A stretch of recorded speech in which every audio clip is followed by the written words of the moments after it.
Page 8, Away in a Manger. So I'll go through my process for learning a piece of music and I'll take you with me. This is 2 pages long, although it's a little longer than that because we got repeat signs and endings over on page 9. I'll talk about those a little later.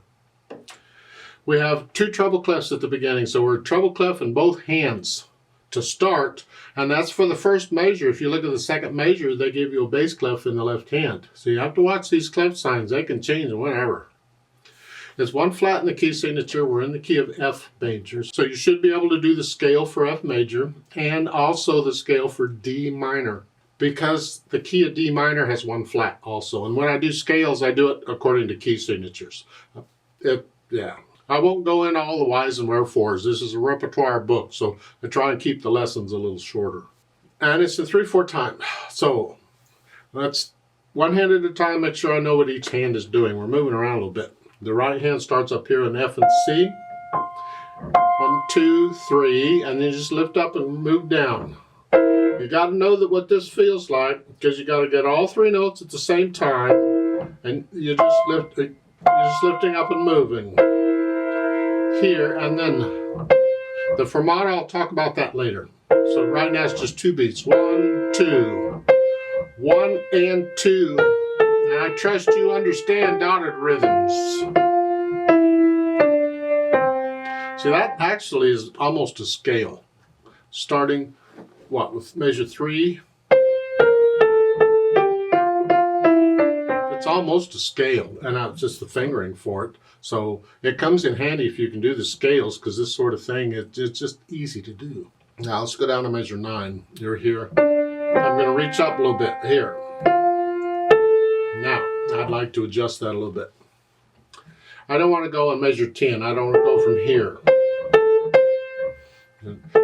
I mean, a lot of people would do that. I just don't want to do that. I want to connect everything if I can. So if you look at the last two notes in measure 9, the C and the F, and then you have an A and a C in measure 10. If I take all 4 of those notes together, that's an F chord. Second version doesn't matter. And the fingering is that. With 1, 2, 4, 5. Well, that's how I'm going to finger it here. See, when I see these broken chord patterns and so forth in the music, I usually just finger it like I do there, if I can. You can't always. But here, so measure 9, it's 2, 4. Now it's 5. Now I can relax. Measure 14, you're here, and then reach up for going to measure 15.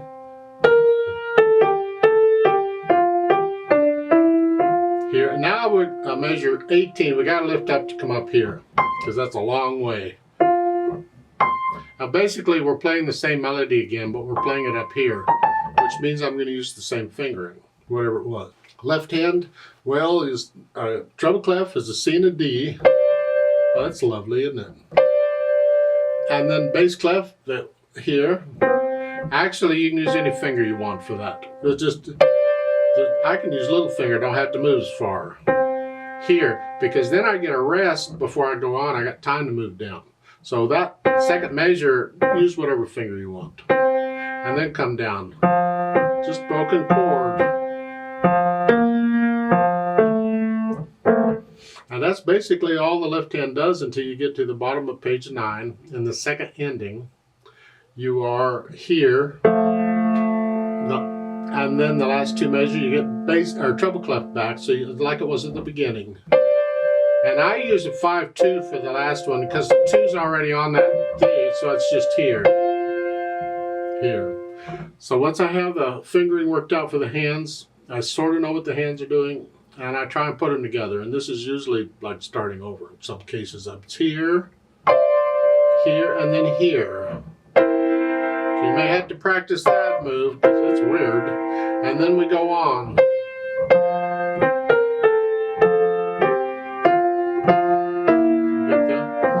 You go through and put the hands together at your speed and then go back through the tough parts, the hard parts, and get rid of the hesitations so it is a steady beat throughout. No hesitations allowed. Once I have that, then I'll think about the articulation. Now, this is a very connected general piece. So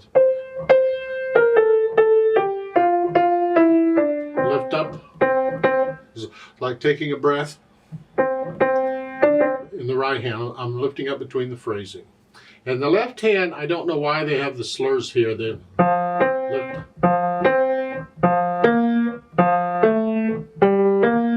Keep in mind with slurs, you don't always lift up before and after slur. All the slur is telling you to do is connect the notes within the slur. In my mind, they could have just told you to play this legato, just connect all of it. And that's what I'm tempted to do throughout. The right hand we lift up for the phrasing, but I think I can connect this left hand throughout, except maybe for the rest when it comes around. So it's here.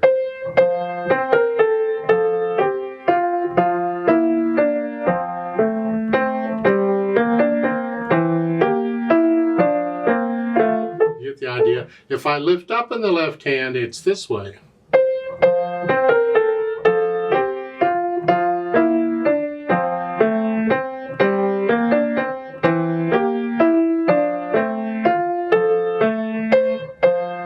Maybe that's more of a rocking for you.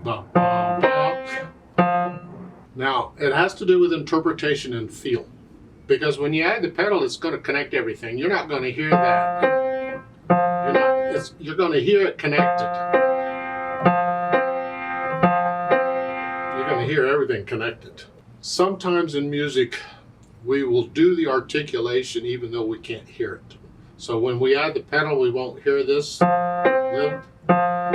But if you do the articulation so you can feel the 1, 2, rock back and forth. Sometimes we do it that way. In a piece where you don't really need to feel it though, and you can't hear it, I see no point in playing the articulation as indicated. In this piece, in this arrangement, so far as I'm concerned, I can connect this left hand.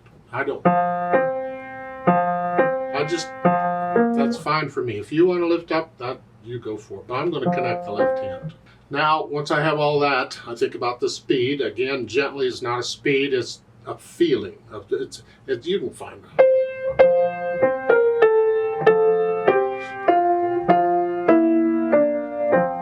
Just don't be too gentle, because if you do, it'll drag.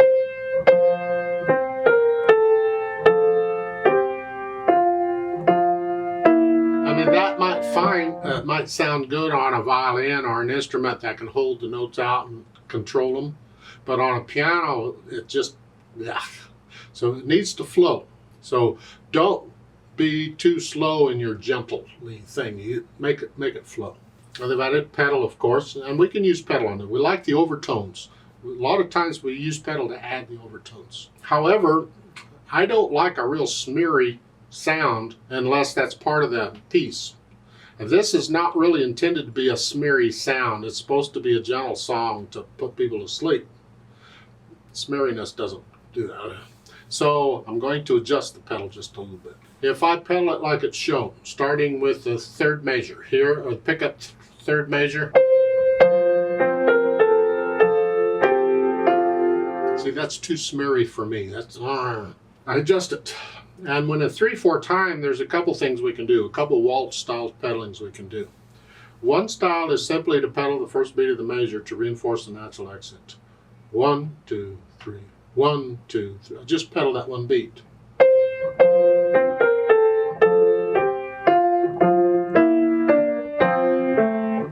I can't connect the repeated notes if I do that. Another way of doing it would be to pedal the first 2 beats of the measure and lift up on beat 3, because it kind of clears it out.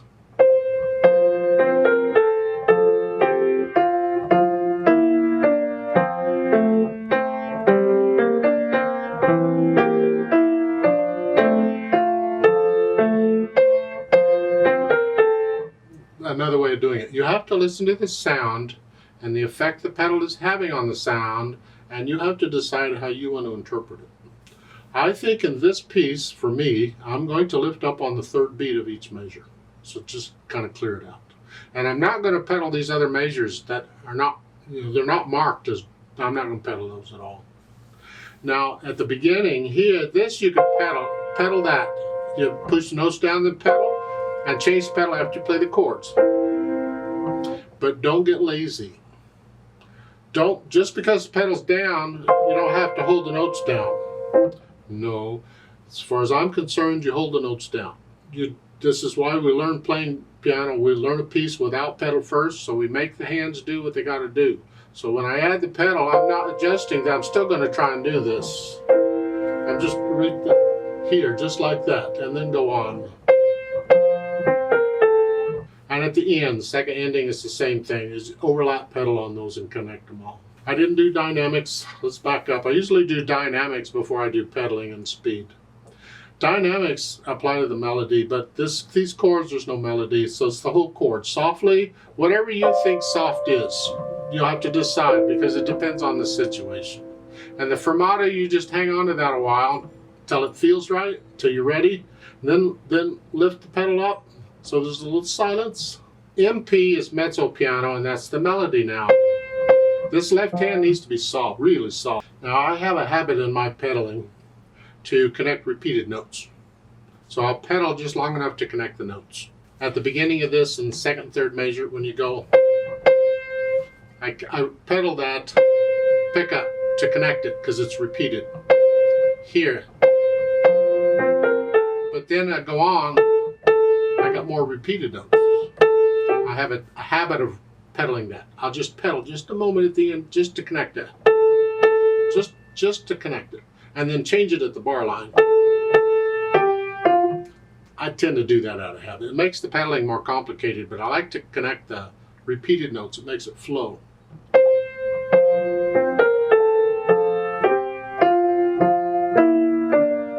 See, if there's not a repeated note, I don't need to pedal it. And that's what I typically do. I'll leave that up to you whether you do that, because I'm complicating the pedal quite a bit.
Now there is a way at the end of this, because it's very soft and there's a fermata at the end where you're going to hold that out just as long as ever.